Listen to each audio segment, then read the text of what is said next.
Hello. All right. So on the agenda for the day, which I've recorded separately, I'm going to give you um, the instructions on what to do with these slides. But right now, we're going to focus on the motives that cause the industrial countries to engage, and how did this global change, how did industrialized countries cause global change by their imperialism, and what how did imperialism change the way of life in those countries subjected to it? So that's been the focus of this new imperialism um, snapshot notes. So this one we're going to look at how Africa, what drove the Europeans to colonize Africa, and then go back to a little bit to the Muslim world and some of the challenges there, and then finally end with the British taking over India in the and they're well, so we're gonna do a lot more with that. This is just a little brief overview of that, and how industrialization and the modern world drove that. So these are this is where you should be getting your notes. You may have to flip back and forth between the video and this. Stop the video every so often as we go along here. You'll get the hang for it. Notice in the right hand corner here, in the right hand corner of me. Oh, wrong way. There we go. Pointing out to the all homage to the spoon. I don't know. I just adjusted that accordingly. Put that in the right spot. So without ado, let's get rolling here. So the Ottoman Empire, or excuse me, all three of the biggies, Japan, the European powers, and the United States had colonized. The Europeans colonized Africa, and then you had, of course, the Ottoman Empire getting a little weaker in the background, and then remember India, the British becoming the jewel in the crown and colonizing them. This is a quick review of what we've seen thus far. China getting divided up into spheres of influence, and the U.S. Economic imperialism, or spheres of influence, exclusive trading in Latin America. So Africa, there was a lot that drove the imperialism in Africa. Lots of valuable resources and not much resistance. So looking at the various aspects, remember that there's nothing to really get notes on right now. When we get to the outline part is when you'll get notes.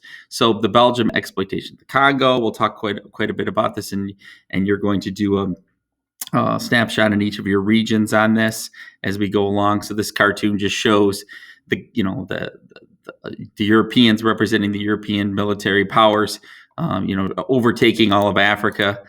Britain being the first to start this new imperialism because they were the first to industrialize.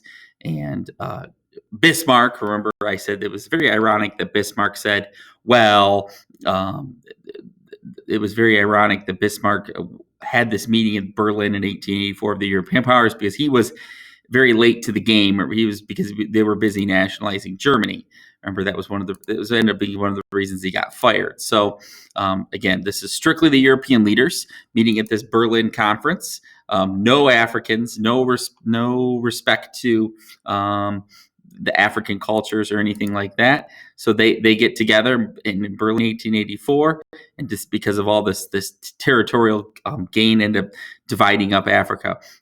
If you had me, remember that we did the little game where we scrambled around, and we the first, when we did that game in class, and the first two groups who put their flags around my room ended up being the French and the British, and they were first to the game. But then the other countries ended up wanting a piece of the pie as well. So this led to that Berlin conference, and this is how African divided it up. And really, only two states remained independent, and they were outliers in terms of fighting Italy for that. Everything else, there was no regard to African ethnicity or anything like that. Strictly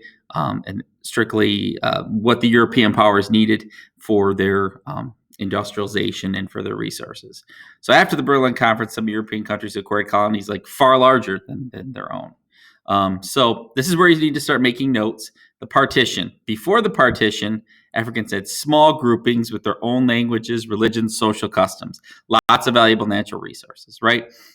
Before this partition, this Berlin Conference. The Europeans, I told you, they ignored the African traditions, randomly carved out claims across the continent.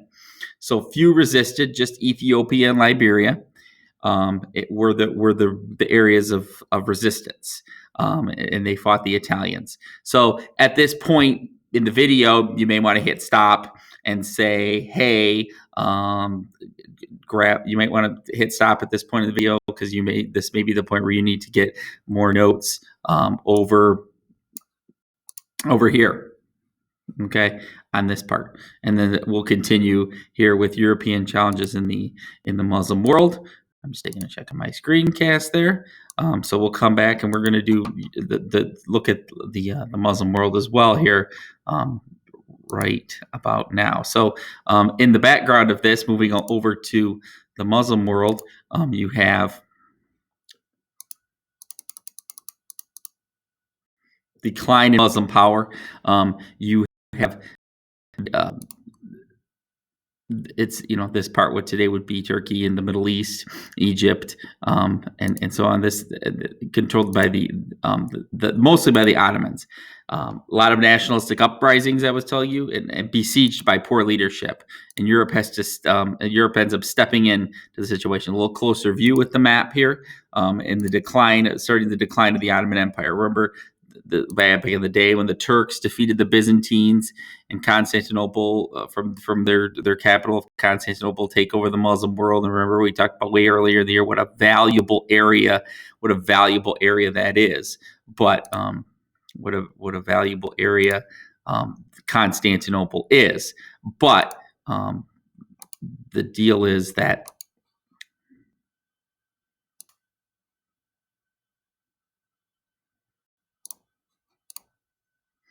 what a valuable resource that is. And then you've got the Constantinople. So by the 1800s, the Ottomans were losing power, and a lot of nationalistic uprisings led to parts of the empire achieving their independence. So, and Europeans take advantage of this. So how does how does this tie to nationalism? Well, the European countries are taking advantage of Ottomans' weakness to claim lands. And the challenge is, and this is where you need to get your notes, and you're on the right hand side, and a lot of nationalistic uprisings. Where we said earlier, we actually said when the nationalism, when we're talking about nationalism, the Greeks were gaining their independence, Serbians gained self rule, corruption was rampant, economic problems. Egypt was weakened.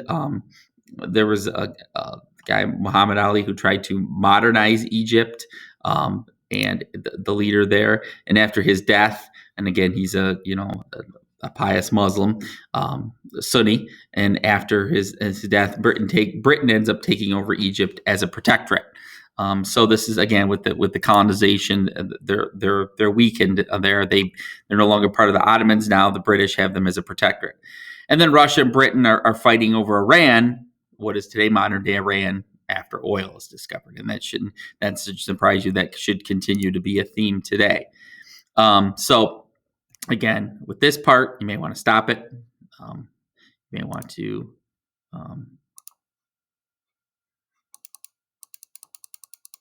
put it back up.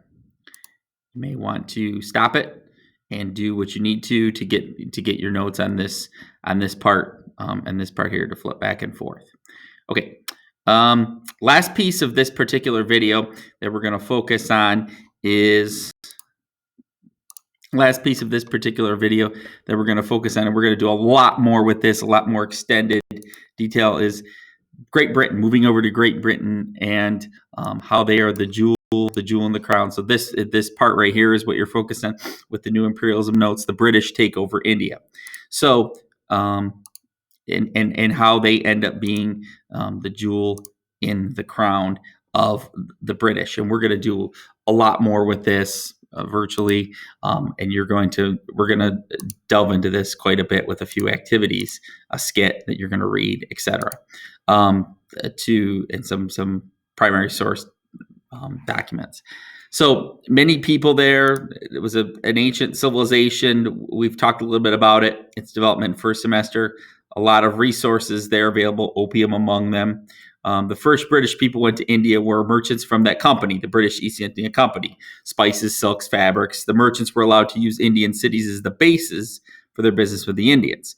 Over time, the merchants started to take over more and more territory, and this British East India Company ends up ruling over huge parts of India. But again, it's not the crown directly. We'll get into how that ends up working. I told you this transitions from indirect to direct, indirect to direct rule over the course of 100 years in India. So to help maintain order and control, the East Indian Company starts its own army.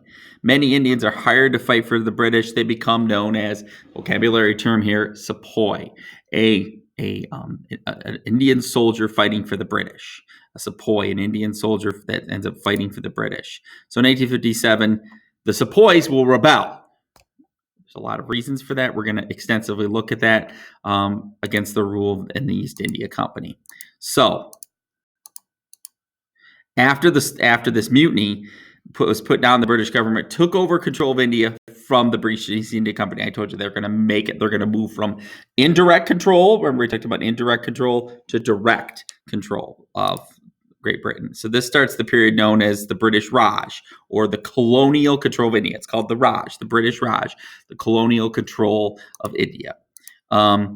So, and again, because Britain has so much territory, India actually ends up being their jewel in the crown. So here's your topic notes here based in the summary. So by the mid 1800s, the British East India Company controlled 3/5 of India, and there was a lot of this was over the Sepoy Rebellion.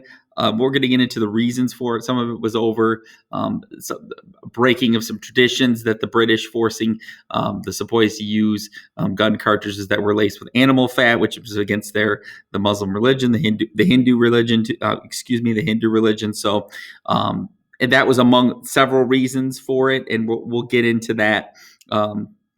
As we go along a little more extensively.